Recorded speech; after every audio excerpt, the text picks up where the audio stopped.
The Magic Thief, Chapter 18. 16 days left. I'd been wasting too much time being a student and an apprentice. From now on, I needed to spend all day, every day, searching for my locus magicalicus. We were eating breakfast at the table in the kitchen, me and Nevery and Bennett. Nevery, I said, after taking a bite of porridge and wiping my mouth, use your napkin, boy, not your sleeve. Nevery growled. I looked at my sleeve. What did he mean? Nevery held up his napkin, then used it to wipe his mouth. Oh, that's what it was for! I used my napkin and then went back to my question. Nevery, I need one of those password stones for the tunnel gates. You need a haircut is what you need, Bennett said. I didn't have time for haircuts. Can I have one, Nevery? A keystone, Nevery said, taking a drink and setting down his teacup. Why, boy? The bite of porridge I was eating turned to ashes in my mouth. I swallowed it down. I need to go out into Wellmet and search for my locus magicalicus, I said. Yes, all right. He pointed at me with his spoon, but you go to the academicos every day. I didn't answer. I wasn't going to go to school. I didn't have time. I was from the twilight, so I reckoned I'd find my locus magicalicus in the twilight. And if I was going to search in the twilight, I had to look like I belonged there. If I went in wearing my coat and hat and woolen scarf and my stout boots, some thief or bagman, would jump on me, drag me into an alley, and pluck me like a chicken. So, after stepping onto the west side of the river, I found the nearest alley where I took off my warm clothes and boots and hid them in a dry hole under a flat stone, and rubbed dirt on my face and in my hair and on my bare feet. Takes a while to work up a really good layer of grime, but it would do. Then I went out and searched. I scoured it down by the river, sticking to the shadows in the warehouse district, slinking past the docks and the dockside taverns. Nothing. Farther south, the docks ended and mudflats lined the river. When I'd lived in the twilight, I'd gone mudlarking, because you could find, washed up in the mud, metal to sell, and sometimes a copper lock or two on a rotting purse string, or a bundle of old clothes. Mudlarking for my locus magicalicus was hopeless. All I got for my trouble was cold and muddy. 10 days. I moved on from the riverside and tried the workers' tenements in the steeps, but found nothing. Then I tried the area around Desk House, the Underlord's mansion. Late in the afternoon, I was searching in an alleyway, digging through a pile of garbage, rags and rotting wood, broken bottles, and a dead rat, when I looked up and saw a man in a black wizard's robe stride past the mouth of the alley. Petavox! If he was going to see the Underlord again, he was up to something, sure as sure, no matter what Nevery said. I edged out of the alley. As he climbed the street, I followed, keeping to the shadows. He veered off, cutting down a side street toward the river, then down a steep set of stairs until he came out at one of the factories along the river. I lurked in a doorway until he went inside. Tricky following him in there, but I had to find out what Petavox was up to. The factory was a huge building built of soot-stained brick, with belching chimneys and narrow windows painted black. I slid in the doorway, not far behind the wizard, glad it was dark and dusty, and noisy with the clatter-rattle of millworks. It was a factory for making cloth. Workers coming and going past whirring machines for spinning thread looked like sooty black ghosts. At the machines themselves, powered by magic brought in through huge pulsing pipes above, rows of children bent their heads, threading spindles with quick fingers. Their hair was shaved short so it wouldn't be caught in the machines and yanked off their heads. They didn't even look up as I passed. Petavox stood at the end of a row of whirling bobbins. Another man, a factory boss, dressed in a black suit, spoke with him. They shouted to be heard above the rattling machines, so even lurking deep in the shadows, I heard most of what they said. "Can you get some more?" Petavox shouted. The factory man shook his head and muttered something. Petavox scowled. "Must have more slow silver. If you don't get it, the Underlord will." He leaned over and snarled something right into the other man's face. The man flinched away. Then he nodded. At that, Petavox whirled away and stalked down the dim, dark millwork rows, and I followed him out into the day, which, gray as it was, seemed bright after the factory. Petavox headed up the deep street again, me not far behind him. He turned a corner, still headed toward the Underlords, and I hurried to catch up, but he was striding along quickly. Too far ahead, he turned another corner. I raced up the street and pelted around the corner into an alley, and he was there, waiting. "Ha!" he said and grabbed me. His eyes narrowed as he realized who I was. "You!" Still gripping me by the arms, Pettibox shoved me deeper into the alley. I looked over my shoulder and saw behind me that the narrow alley led to a brick wall.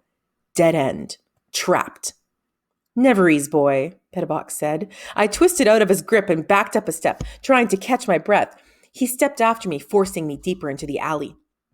"You are following me," he said. "You're poking your nose where it doesn't belong, thief. You should be careful a blackbird doesn't come along and snip it off." Underlord Crow, he meant. Pettibox gave me a nasty smile, his white teeth gleaming. What would Nevery think if his little spy went missing, I wonder? He'd think I'd run away, was what he would think. I couldn't let Pettibox drag me in to see the Underlord, because I'd never get away again. As he reached out to grab me, I ducked under his hands and dove to the ground, rolling out of the alley. He turned, shouting something, but I was already on my feet, racing down the cobbled street. He didn't follow, but I kept running, around corners, down steep alley steps, until my breath was tearing at my lungs and my legs felt quivery and weak. Finally, I reached the alley where I'd hidden my coat and boots. Gasping for breath, I leaned against the brick wall. Stupid, almost getting caught like that. Stupid. I'd have to be more careful. "Any luck?" Nevery asked when I brought him tea late that night. I shook my head. "Nevery, I saw Pettibox in the twilight." "Not now, boy," Nevery said, "and you didn't put any honey in the tea." Without saying anything, I took the tea down to the kitchen, put honey in, and brought it back up. Nevery said an absent-minded thank you, his nose deep in a fat book, some long-dead wizard's grimoire he'd borrowed from the Academicos library. Clear as clear, he didn't want to be bothered with anything else. I left quickly and went up to my attic room. By the light of a candle, I read Micnew's treatise. When it got late enough, I blew out the light and wrapped my blankets around me. But I couldn't sleep. 9 days. 8. 7. 6. I spent all day, every day, wandering through the cold, damp streets of the twilight, searching for my locus magicalicus. I hoped that I'd be walking along and I'd accidentally kick a rock and a tingle of recognition would run through me and I'd feel compelled to pick up the stone and it would be mine, my locust stone, proof that I was a wizard, my reason for staying at Heartsease with Nevery. But as the days passed, I got nothing except bruised toes. 5 days. I came back late to Heartsease, dirty, cold, and hungry, slinking from the secret tunnel and across the dark courtyard, trying not to wake the birds in the black tree. I didn't want to hear them scold. The mansion stood tall, a ragged shadow against the night, except for the warm golden glow of the windows. I went inside and climbed wearily up to the kitchen, tired down to my bones. Bennett was there.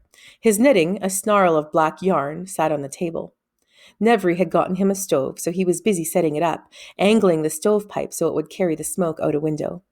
He'd knocked out a pane and stood on a chair, trying to plug the gaps between the window frame and the pipe so the cold air couldn't come in. Lady sat watching him, her tail curled over her paws, and a bright fire burned in the hearth. Bennett glanced at me as I came in. "Anything?" he asked. I shook my head. "Huh," he grunted and turned back to the window. I sat down, folded my arms on the table, and put my head down to rest, just for a moment.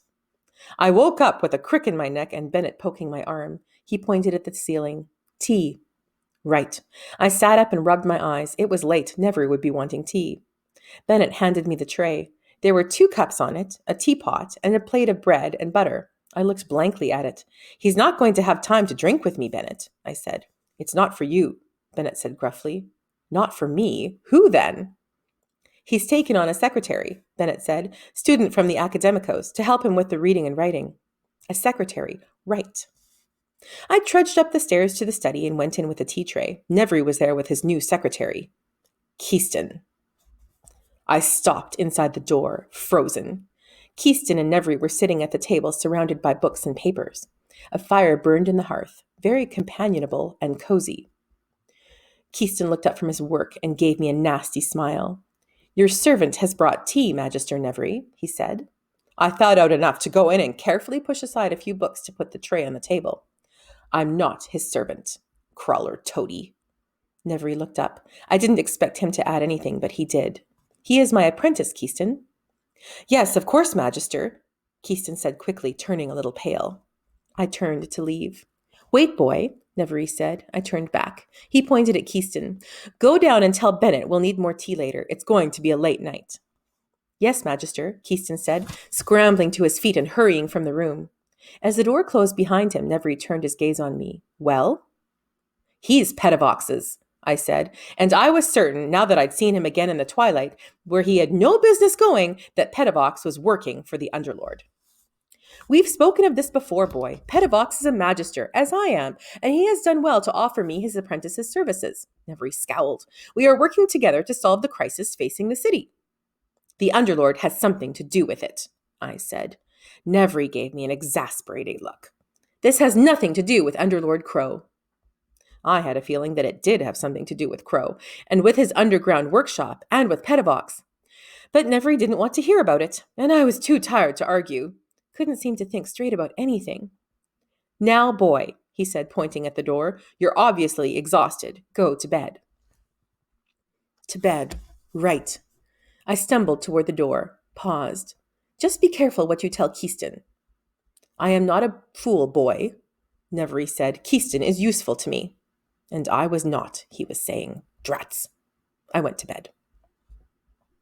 4 days left. Still nothing. I decided to stop off at the Academicos to see if Brumby had some maps of the city. I was just about finished with the twilight and was going to have to face crossing the river to search the sunrise, the Duchess's part of the city. I used the keystone to pass through the tunnel gates. The air was cold and damp, the walls dripping with slime, the floors covered with a shallow film of water, slippery, like being on the inside of a snake. As I reached the Academicos gate, I saw a dark, hunched figure. Somebody was sitting on the bottom step of the stairs leading up. Rowan. She got stiffly to her feet, arms folded, looking impatient. What are you up to, young Conwar? I wondered how long she'd been sitting there. A while, maybe. She looked cold. Hello, Rowan. Yes, hello and all that, she said crossly. I've waited for you every morning and you never come. You've stopped coming to school, have you? I nodded. I need to talk to Brumby. About coming back to the Academicos? No, I said, stepping around her. About finding my locust stone. She stepped to the side, blocking me. Yes, Magister Brumby told me about that. And you're almost out of time, are you? Hearing her saying it out loud like that made my stomach leap up and wrestle with my throat for a minute. I must have turned pale because she went on hurriedly. Surely it's not more important than going to school. It is, I said. She put her hands on her hips and glared. You're being stupid, Con. You'll find your locus magicalicus eventually. Until you do, just work for Magister Nevery. I can't. Why not? It seems the obvious solution. I just couldn't do it. I shook my head. Very well, Rowan said. In the dim light, her red hair looked like banked fire, and her eyes flashed with annoyance. She spun on her heel and stalked away, up the stairs. Nevery's Journal. Have found precedent for city's loss of magic. Secretary came across crumbling old text in Academicos library. Account of destruction of Arianvar, lost city of the fierce mountains. According to text, Arianvar was thriving crossroads of trade on potent magical node when suddenly magic drained from city. Without lifeblood of magic, Arianvar died. Text speculates that death of Arianvar not a natural phenomenon. Troubling. Have not yet felt sense of urgency, but suspect we should be more alarmed. Possible boys' ideas have some merit. Loss of magic in Wilmette could be human-caused problem. Wouldn't blame Underlord for such a thing, as boy is so quick to do, because Crow is not a wizard, and because Crow would not benefit if magic were lost. But must think further on it. Secretary proving useful. Organized, neat handwriting, follows orders, doesn't plague me with questions.